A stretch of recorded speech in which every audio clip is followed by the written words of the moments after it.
What's going on, guys? It's the Red Mist Editing Ninja, and we are back, guys. We are finally back. We're back with a bang, and what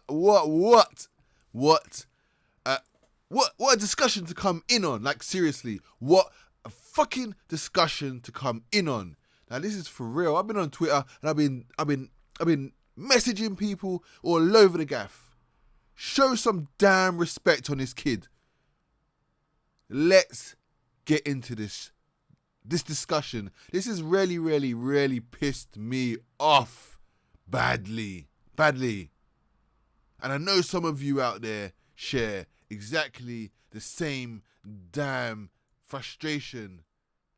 It's really grinding on my gears.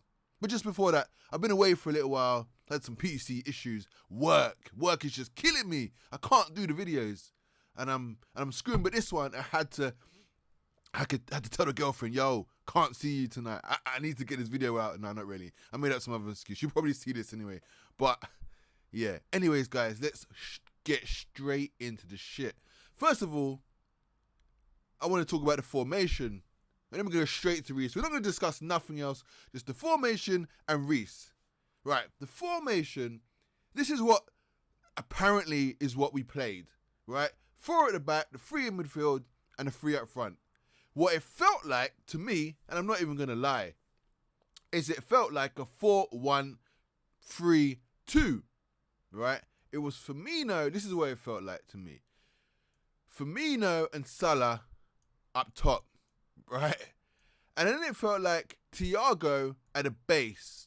Milner and Wijnaldum were slightly pressed forward, pushed up. And this was simply just to hold ManUtd in their own half, right? To apply pressure. We got 5 players. 5 players, as you can see here, like all compressed into their half of the pitch, on their midfield, on their defence, right? But at times I felt like it was more this. And a lot of people on Twitter kind of was asking, oh, where was Jones playing? Was he left side? Jones likes to pop up on this left side. He does. And I feel like he was doing that. And it was why that big gap on the right side of the screen there, the pitch, was exposed. And poor Trent, who, isn't the best defensively. We defend him all we like. And I've defended him. And I do defend. I think he's excellent as a counter-attacking defender. Right? I think he's really good. For how often we get counter-attacked, he doesn't, he has moments, but he's not bad. He's not too bad. Robertson is better, obviously. And then we've got Rhys, who we're going to go into in a minute. But that big gap was no fun for those two down that side, especially with Rashid there. Okay. When Jones doesn't play in the centre midfield, he does drift out to that left. He likes the left side, right? And Firmino was inside, Salah is naturally not going to play in this area. He's going to drift out. Firmino is more the central. So Firmino is here. Which just, Milner is probably more defensive minded and is thinking about Robertson being exposed and Fabinho being a centre back. And obviously he wants to provide protection for Thiago, support. So he's obviously kind of floating around here. In which case leaves...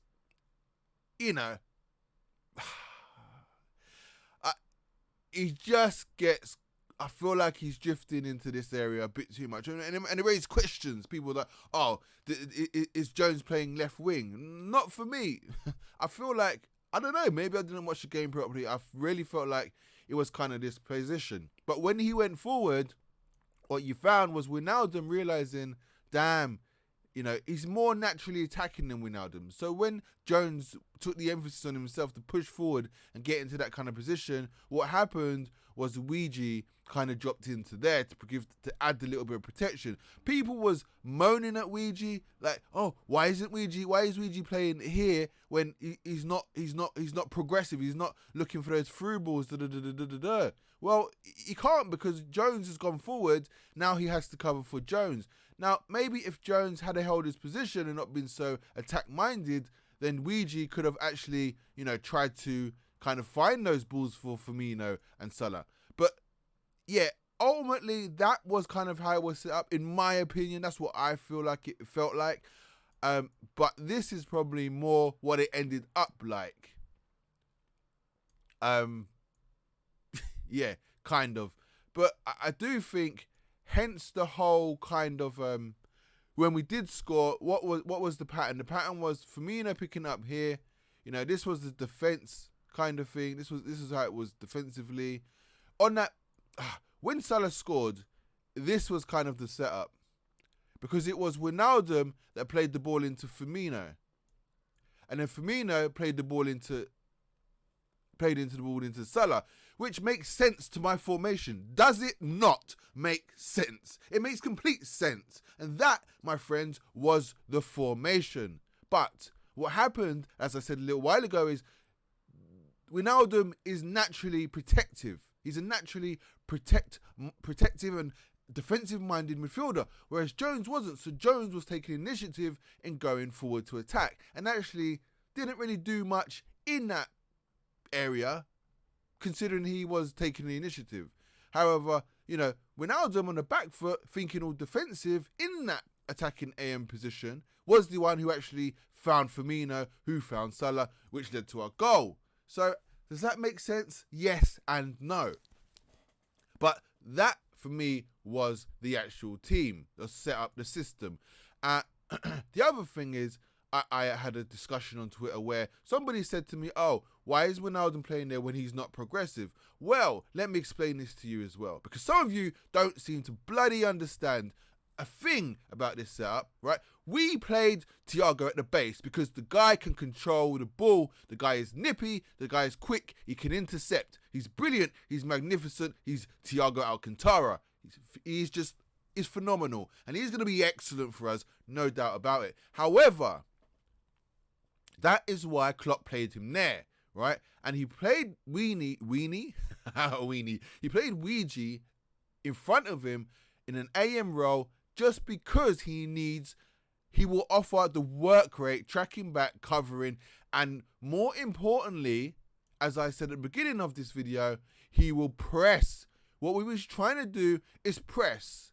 We was trying to press the Manchester United midfield, right, which relieves the pressure on our centre-backs, including Thiago. Now, if we press Manchester United, what happens is they end up just wanting to clear it, right? Which means that they have nobody kind of in and around us in order to get in behind us with the ball. Because what happens is Firmino will mop it up and Rhys will mop it up. And it was working perfectly fine, because in this area here where Wijnaldum is, McTominay and Pogba could not operate. The first 35, 40 minutes, it was our half. We was catching them out there. We probably should have scored 1 or 2 chances, in fact. We definitely got the goal. We got the goal, as you could see. They tried to break. They got down a little bit down our end of the pitch, and then we pinned them, and we took the ball off them, and we created that, you know, Wijnaldum to Firmino into Salah. There was space in behind, quick counter-attack, and we got them. That was the plan. That was Klopp's plan. That's why Wijnaldum was there. We needed Wijnaldum's energy in this area here.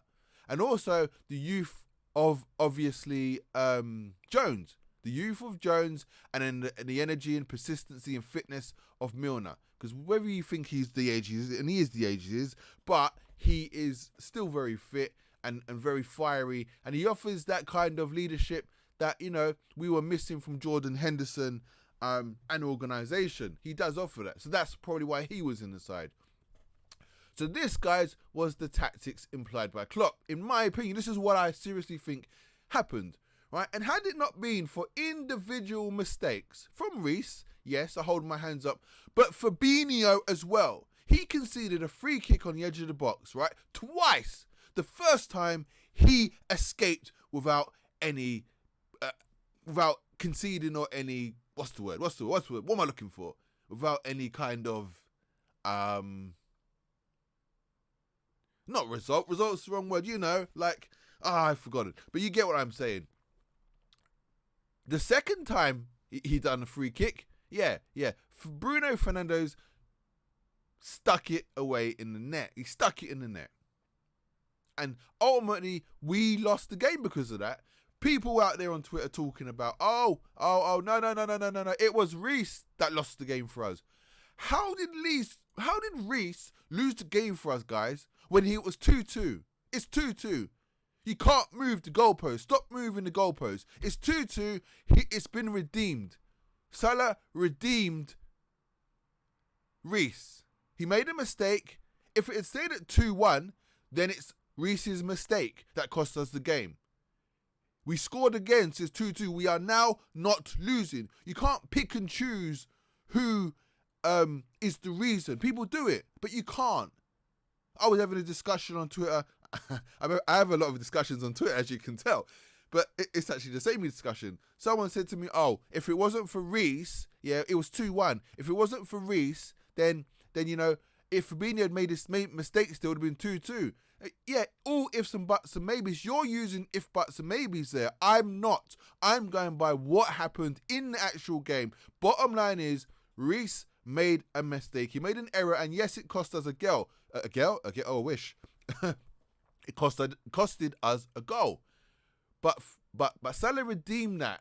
We are now level 2-2. It's irrelevant. If he makes another one, then it will now be his mistake again. But guys, listen. Fabinho was turned by Barnesy. Barnesy, Burnley. Is it Barnes? Not Harvey Barnes. Harvey Barnes, Leicester. I can't remember his name. Was it Barnes? It was Barnes for Burnley. The striker. The hoof and header king.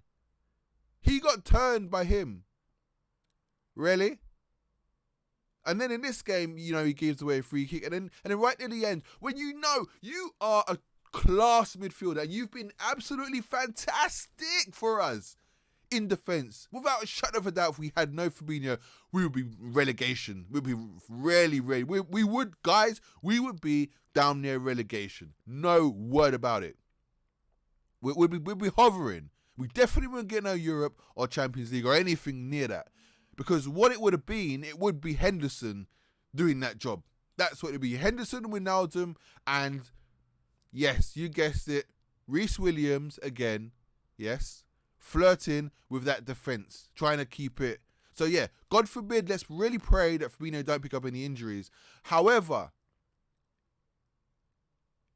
a proper defender doesn't make those challenges. How many, and I saw people dumb down Maguire and Lindelof, and yes, they're not the fantastic, centre-back partnership to go by, but they're sitting top of the league, correct me if I'm wrong, and they're on a bloody good run, and have not been beaten I haven't lost away. They're in good form, so whether you don't like them or you like them for their defensive abilities or whatever, they are where they are, and at the moment, the defence is better than ours. It is. Their centre-back pairing is better than ours. You put Maguire and you put Lindelof as our centre-backs, we would probably win the league. We probably would win the league because it's basic defending. It's basic centre defending. That's why I say you can never, ever replace this. People were saying, Fabinho is going to be better than Gomez. No, because, or Matip. No, he's not. He's not going to be, because the way his mind works in and around our box as a midfielder is different to a defender when he's in and around the box. Decisions. Fabinho can make those challenges in his natural position. You cannot do that there. But to him, he hasn't done anything wrong. A challenge is a challenge. But a defender a defender is really, really careful these days, especially Van Dijk. And this is why people get onto Van Dijk, he doesn't challenge. Well, now you know why he doesn't challenge when he's around his box. He jockeys. And he keeps a good distance, and he makes sure there is no contact. With VAR and players diving, you cannot make any contact. And that is the difference between a defender and a midfielder, a CDM playing in a centre-back position. You look at Rhys, for all the slagging off of Rhys, right? Where did Rhys give away any free kicks in and around the edge of the box? Where was it? And this is the guy that played for Kidderminster Harriers. Where are all his mistakes? Where are the continuous free kicks he's given away? Lovren used to give away free kicks all over the box when he used to jump up for headers and foul the opponent. Rhys don't think Rhys lost a header. Look who Rhys was up against today. Cavani, who was flirting with him at times, but mainly sat on Fabinho, right? And then Rashford. And Rashford was up against Rhys. Rashford had one bloody chance, given to him by Rhys's bad control. That is it. He had nothing else, guys. Nothing else. There was a few opportunities, half-hearted opportunities, where Rhys went for the slide, and actually that wasn't really bad positioning. That was probably bad decision-making. Stay on your feet, don't commit, jockey him. But don't tell me you've never seen Gomez get caught out by a ball over the top, and certainly don't tell me you've seen Trent get caught out by a ball over the top. So actually, when you really weigh it up, Cavani has been all over this world, banging in goals against top-class defenders. Rashford is a seasoned pro, right? A very, very good striker at a great, huge club. Those two had no chances against Ryhs Williams. Put that in your damn pipe and smoke it. And this is what I'm trying to say. It was literally a simple mistake. There wasn't nothing else. You can look at the slide tackles and say, oh, that's poor. Well, it didn't cost us. It didn't cost us. So whether he did it or not, it's debatable. It's all a debate. And personally, I think it's fully irrelevant. It doesn't matter. It doesn't matter that he done that. It does not matter because it didn't cost us. He does, weigh it up. He does those 3 slide tackles, misses. Rashford's kind of in on goal, or 2 slide tackles or whatever, right? Rashford doesn't score, right? Now, Fabinho makes a little challenge into the box and Fernando sticks it in. You see the difference? Like, some things, like, it's level pegging, isn't it? Like, and sometimes it's just the slice of the pie. It's just the slice of the luck. So then, here we go again. Then, guys, you look at who Rhys has got around him. He's got Trent Alexander-Arnold, who isn't even there half the time to protect him. I mean, had Arnold been a little bit deeper, right, or had he not committed and stayed back, it would have been Rhys and Trent. Or Trent would have had, Rashford marked. And then, even if Rhys missed a slide tackle, you argue Trent is probably faster than Rhys. So, and Rashford's carrying the ball, so maybe Trent could have got in. But no, Trent is not there. He's not thinking, oh, you know what? Oh, let me just sit back just this time, just in case, something might happen. Maybe Rhys might get caught. Let me just keep that in mind. Robertson can go forward. Fabinho is pretty safe there. But Trent should have been like, I don't know. I know Klopp's told me to get full, but let me just try and sit back. And if Klopp's telling him to bomb forward, Klopp's telling him to bomb forward. It is what it is. But that means Klopp has full faith in Rhys to kind of, deal with those counter-attacks, those balls in behind, or not miscontrol the ball. And nobody can, like, when Rhys was playing, I thought he was pretty comfortable up until that moment. The guy is nervous. It is something that teams will come and they see Rhys is playing. Even if Rhys is not playing, we can press the play and we force every team to play against us like they are a low block side. Manchester United are kind of a low block side, but not really. They're not really, right? When they know they're better, they come out and they play. Against us, they come out and try to play, but sometimes they're forced to be playing as a low block side because we are so dominant at winning possession back instantly and compressing the play. They actually can't get out of their half. And they actually don't know what to do. So they're forced to play a counter-attacking game. And it's why Klopp is amazing, because he forces them to play with that kind of tactic. So all the tactics that they've discussed pre-match is out the window. Whatever Ollie wants them to do is gone because Klopp is forcing them to play away. And how that ends up is that the ball keeps then being cleared from the opponent's half.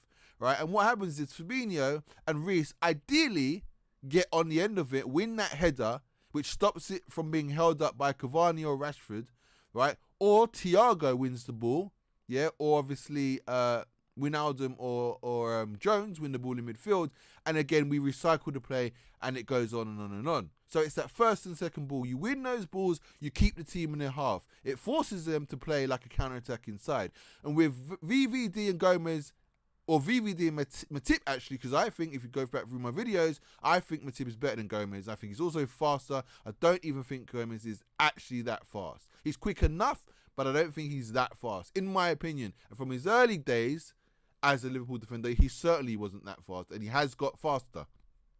But as I was saying before, with Matip and VVD, you just don't get out your half, and you just don't know what to do. Everything goes to plan. You panic. Your players can't find space. We crest the play. We press, which then our attackers, Mane, Firmino, and Salah, the energy against their fullbacks, mistakes are made. We pick off little goals. You have Keita comes in, he counter presses, he nicks the ball, he sets up Salah, he bangs it in, or Mane gets one, and then that's how it all works. And this is why I jokingly call Rhys mini VVD, because he's got the height, he's just not got the speed, and he's just nervous, and the sign of being nervous and inexperienced leads to those mistakes that he makes. Once he irons that out and he's used to playing, or he's got a run of games, he will no longer be nervous, and those things won't happen. People talk about he looks like, as a footballer, he doesn't look like a footballer. He technically looks awkward. I don't really think so. I think Matip can look technically awkward sometimes. Taller players seem to look technically awkward. It's just what it is. I do think Rhys isn't that fast, but if Rhys can intercept and read the game, or learn to read the game really well, how long that's going to take him, I don't know, then his speed actually won't really matter that much. I also think for the first goal, where the ball was crossed in from the left side, Fabinho played everybody onside. Nobody's picked that up either. Fabinho played everybody offside. It left Rhys chasing Rashford, or was it, who played the ball to Greenwood? Rashford, who played the ball to Greenwood, and obviously Greenwood, Milner, just, inches away from just, turning that away from Greenwood. And it was an amazing finish. It was a great finish. Don't think Alisson could do anything about it. But again, Fabinho plays everybody onside. Whether he was trying to play offside or onside, I have no idea.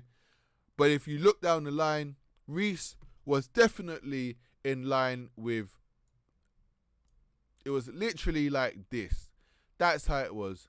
And the ball came, pretend Thiago's the ball. The ball came like this, and they all started running back.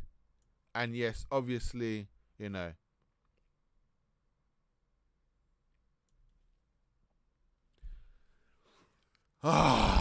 obviously, Milner couldn't get to it. Greenwood was ahead, and is what it is. It is what it is, guys. But yeah, there was just a few points I wanted to get with Ryhs Williams.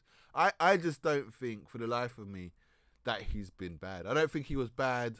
I don't think he's been bad. I think you look at the Villa youth game in the cup, the last round. I mean, nobody was playing good, and everybody was probably complacent. And yeah, someone gets a shot in on goal. It doesn't matter who it is, Matip, Lovren. The way we play forces teams to play like that. So they're the only type of goals people are going to score. Like, if you're stuck in your own half, and you can't get out, what kind of goals are you going to score against us? Think about it, guys. Literally, think about it now. Take it on yourself and think about if we compress a team in their own half and they can't get out for the life of them. You tell me now, and you write in the comments, what kind of goals can they score against us, apart from a similar goal like that, and to focus the pass on the weakest side, which is probably the right back area, or at Rhys because he's new. It's not rocket science. They can't score a header from a corner, can they? Because they haven't got a corner in our end. They can't score a shot from out of the box from a corner because they don't have a corner at our end. Why? Because we've compressed the play in their half. We're playing in their pitch.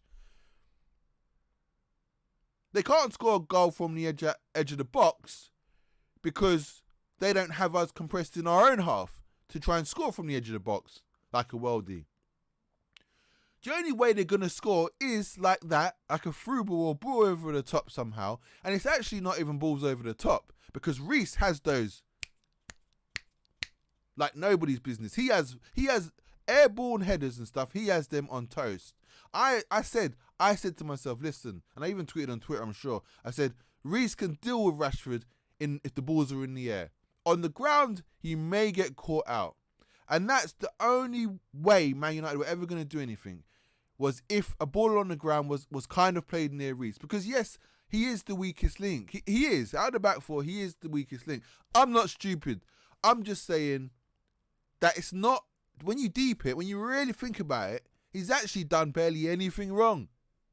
And he's been up against who he's been up against. I think it's so harsh to call this guy out like this. I think it's harsh and I think it's bad. And we need him for the coming run of games. We need him. He's gonna play.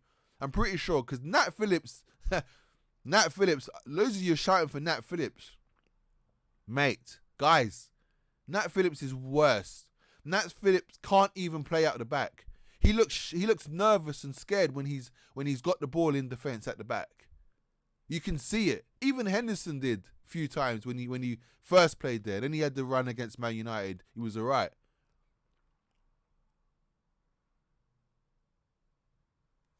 The league game against United.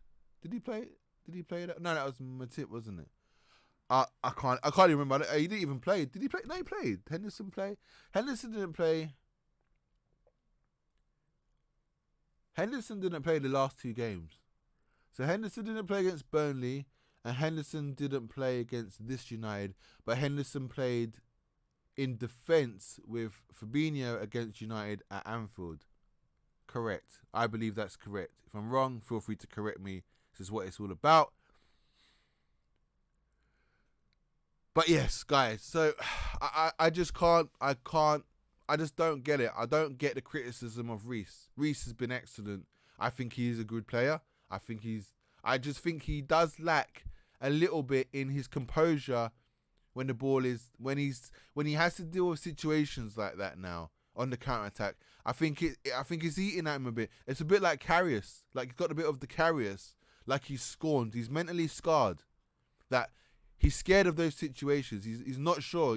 Every time someone picks up the ball like that and he's got to run back towards his own goal, we're high up the pitch, it's worrying me. He's like, oh, where's this ball? Oh, no, not this again, not this again. Oh, no. The panic settles in. And that's why he fumbled. That's why he didn't control it properly, because he knew that it was coming and he was trying to get ready for it. And he just got nervous and he just miscontrolled it. It's fallen through to Rashford, and obviously he's been punished. You know? But you can't do anything about those. Those happen. But the thing is now is that Fabinho, who's a seasoned pro, and I go back on it, guys. I go back to it. You give away a silly free kick there. You know, if you try and challenge, the referee may blow. You may give it. So do not make the contact. Cavani has his back to goal. You're right there. You're okay. Let him lay it off.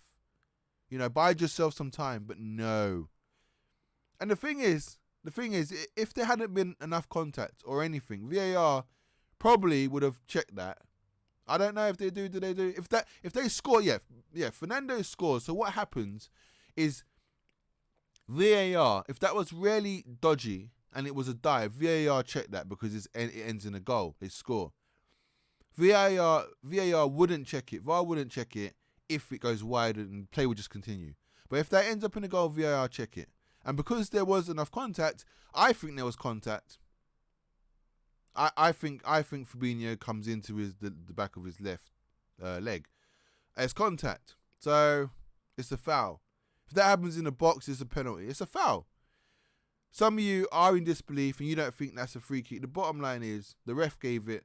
Your decision, your opinion doesn't matter. My opinion doesn't matter. The reason why he gave it is because it was a foul and Fabinho made contact. I agree that it's probably not enough contact to be a foul, but they are not the rules. Bottom line is, as I said before, there was contact. And all you need is minimum contact in this day and age with football. So it is what it is. But yeah, for me, that was a killer. You are there, you are Fabinho, and you go and do that. And for me, that is what penultimately costs us, the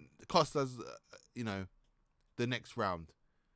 That is why we lost the game. We lost 3-2 because of that. Otherwise, we'd have gone to penalties. I'm not having this bullshit about it's Rhys's fault. If Rhys didn't make the mistake, nah, I'm not having it. Not having it for a second. Anyway, guys, this has been super long. I got well into it. It was grinding on me yesterday. It's grinding on me this morning. I thought, you know what? I'm just gonna make this and just like it is what it is. So I've discussed the formation we was playing, and I think I've covered pretty much everything I wanted to say. I'm gonna try and make more videos. Don't be afraid to hit a like. It just encourages me to keep making them. Drop your comments, anything you want to say, etc., your opinions. Feel free to tweet me, DM me, whatever you want to do, guys. Anyways, guys, I've been a really mistakes ninja, and hopefully I'll see you all soon. See you later.